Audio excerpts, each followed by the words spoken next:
Okay, so picture a doomsday countdown. What comes to mind? You're probably picturing, I don't know, a giant digital clock or maybe something mechanical with lots of gears and springs, right? Well, what if I told you that in a remote corner of the great Indian desert, there's a ticking clock that has been counting down for 700 years, and it's made entirely out of solid stone? I know, it sounds like pure fantasy, like something straight out of a movie. But in today's explainer, as we dive into the source material, we're going to see that this is very, very real to the people who live right alongside it. So let's set the scene. In the town of Anjar, which is tucked away in the Kutch region of Gujarat, India, there are these two ancient stone tombs, sitting just a few feet apart. Now, if you or I just walked up and looked at them, they'd seem like silent, completely static monuments. Just rocks, basically. But according to 700 years of deeply held local folklore, these tombs are actually crawling toward each other. Nobody has ever scientifically measured this movement, and nobody can stop it. But the local belief is absolutely unbreakable. The moment these two stones finally touch, the world will end in total universal destruction. Now, to really understand why these stones are supposedly pulling the earth together, we have to look at the ground they're built on. We're talking about a place with a wild history. Anjar was founded way back in 805 AD as a rugged frontier fort. By the 14th century, which is exactly when our story takes place, it was transforming into this bustling grain hub, often called Anbajar, meaning grain market. But here is the absolute crucial point. Anjar sits smack in the middle of an incredibly active seismic zone. The very architecture of the town, and honestly, the resilience of its people, have literally been shaped by centuries of violent, earth-shifting earthquakes. We're talking massive quakes in 1819, 1956, and a truly catastrophic one in 2001. Keep that geological instability in the back of your mind because it makes this legend of moving stones feel a whole lot less like a ghost story and a lot more like a terrifying physical reality. So who exactly is buried inside these moving doomsday tombs? Well, the answer takes us right back to that 14th century, and it involves two incredibly extreme historical figures. On one side, we have Jesal and He was a dacoit, basically a feared bandit who is terrifyingly known as the Black Cobra of Kutch. He was ruthless, driven by this massive, fragile ego, and he looted and killed without a second thought. And on the total opposite end of the spectrum is Queen Toral. She was the wife of a local king belonging to the Kathi caste, a community really deeply rooted in tradition. And she was famous for being, well, absolute calmness personified. Think about that setup for a second. You have a cold-blooded killer on one side and a spiritually enlightened queen on the other. It is the ultimate recipe for an explosive, inevitable collision. And that collision, it actually starts with a dare. Jesal's massive ego gets bruised when his sister-in-law dares him to steal the prized mare of King Sansiyadyaji. Never one to back down, Jesal stealthily infiltrates the royal stables in the dead of night. He hides in the hay, waiting. But then, and this part is just insanely visceral, a stable hand comes in the dark and unknowingly hammers a heavy iron tethering peg straight through Jesal's hand, pinning it directly into the earth. And guess what? Jesal doesn't make a single sound. He literally stays pinned to the ground in blinding agony until the morning.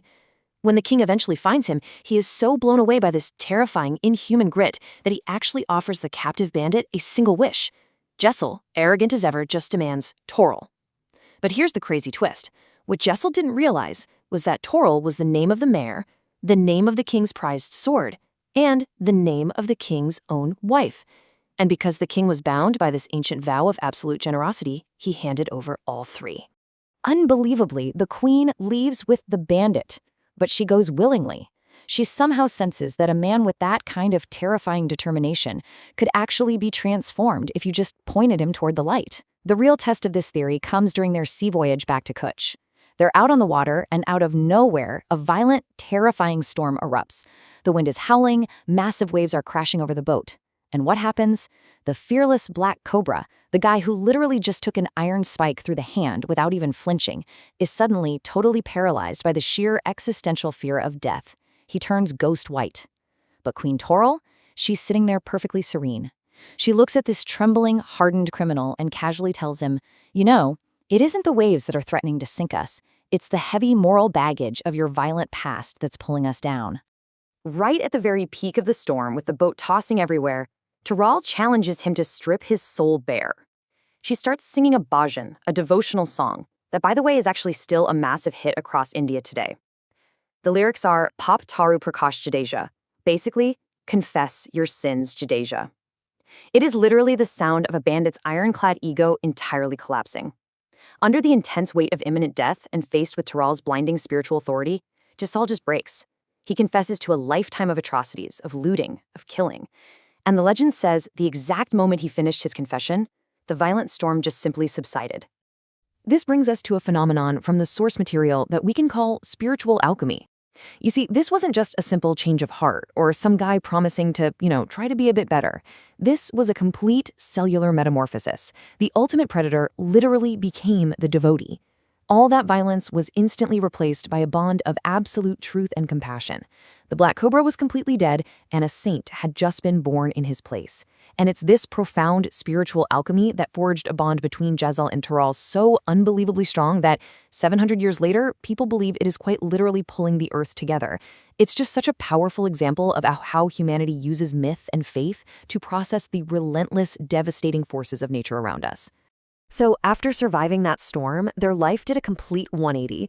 Jesal surrendered his deadly weapons forever and picked up a tambura, which is just a simple stringed instrument.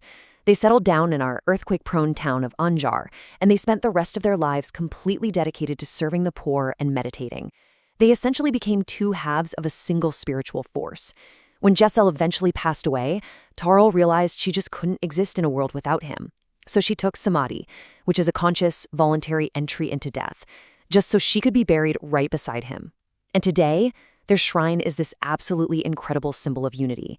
Even though they were both of Hindu origin, their shared tomb is decorated with intricate Muslim architectural patterns. It's a gorgeous, syncretic monument that completely transcends religious boundaries. But let's fast forward from that peaceful 14th century ending to the modern era. Specifically, let's look at the morning of January 26, 2001. Now, there's a number associated with that day that is permanently, tragically etched into the memory of Gujarat: 7.7. That was the magnitude of one of the deadliest earthquakes in modern Indian history. The contrast of what happened during this disaster is honestly breathtaking. Across the wider Kutch region, over 20,000 people tragically died, and 400,000 buildings were completely destroyed. In Anjar itself, the old town was entirely razed to the ground. Over 2,000 lives were lost in that single town alone. The devastation was just absolute. But amidst all this total, horrific carnage, the Jesal Toral shrine miraculously survived intact. Yes, the roof caved in, but the twin tombs themselves stood perfectly firm. And even more amazing, everyone who happened to be inside the shrine at the exact moment the quake hit escaped without a single scratch. To the locals living there today, this wasn't just some stroke of geographical luck. To them, it was undeniable proof of the immense spiritual power held within those stones.